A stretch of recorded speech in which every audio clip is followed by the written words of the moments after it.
A continuación analizaremos los estados financieros de JP Morgan y Goldman Sachs, dos compañías financieras de capital estadounidense, y te contaremos si invertir o no en alguna de estas empresas. Comencemos. Abordaremos este análisis con base a 4 criterios de selección: rentabilidad, la liquidez de la empresa, solvencia y por último la respuesta a la crisis. Hablemos de la rentabilidad, es decir, la capacidad de esta compañía para generar ganancias. En este sentido, el retorno sobre los activos, ROA, para JP Morgan presenta un crecimiento pequeño pero sostenido desde el 2017 hasta el 2019, a diferencia de Goldman Sachs, que para este mismo periodo en este indicador presenta un crecimiento de un 8% entre el año 2017 y 2018, sin embargo un decrecimiento del 19% para el año 2019.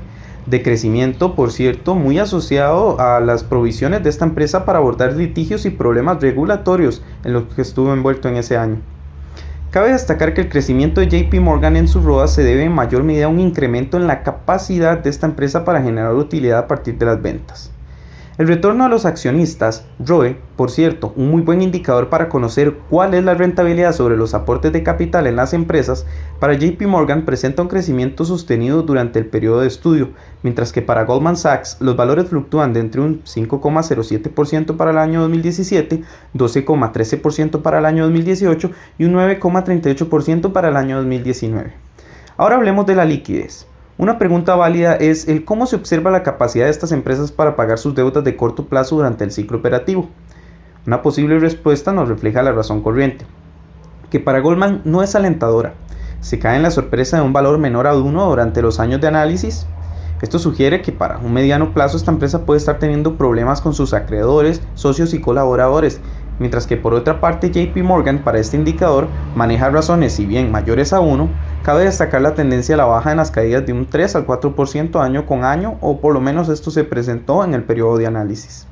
Siguiendo un poco la línea anterior, resulta importante referirse a la solvencia de estas empresas.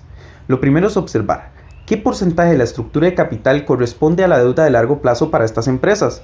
En ese sentido, para JP Morgan, representa un promedio aproximado de un 52,58%, mientras que para Goldman corresponde en promedio a un 81,72%.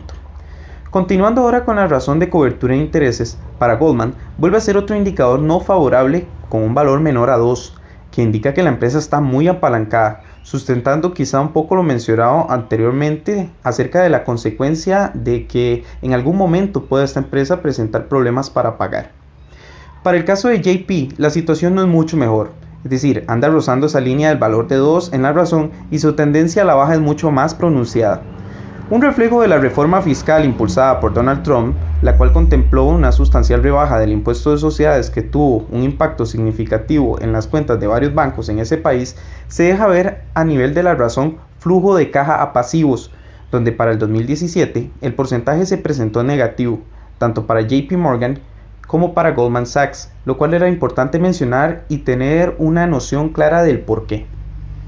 Ahora bien, ¿cómo están estas empresas respondiendo a la crisis? Bueno, JP Morgan dejó de lado un sorprendente valor de 6.8 mil millones de dólares en reservas para aislarse de los impagos de préstamos, haciendo que las ganancias de esta compañía cayeran en un 69% en el primer trimestre del 2020. James Dimon, CEO de JP, dijo el lunes que el banco extenderá los beneficios a los clientes que se han visto afectados por la actual crisis del coronavirus, con periodos de gracia de 90 días para pagos de hipotecas y préstamos para automóviles. Al mismo tiempo, el grupo financiero Goldman Sachs obtuvo unos beneficios netos del 46% menores que en el periodo del año pasado. Estos han aumentado sus reservas para hacer frente al impago de préstamos. Por ejemplo, destinaron 937 millones en comparación con los 224 millones que guardó para este fin en el primer trimestre del año pasado. Y ante la pregunta, en caso de una crisis económica, como la que actualmente se está entrando producto del nuevo coronavirus, desde el punto de vista de las razones corrientes, ¿cuál compañía enfrentaría la crisis mejor?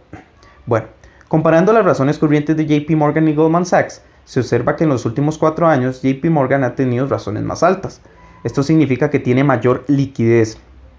En caso de una crisis económica, es importante tener buena liquidez para poder soportar las pérdidas a corto plazo y no tener que declarar la compañía en bancarrota. Por lo tanto, en caso de una crisis económica, JP Morgan parece estar mejor preparada y por ende ser la mejor opción para invertir entre las dos compañías. Esto fue todo por el análisis financiero de hoy. Esperamos haya sido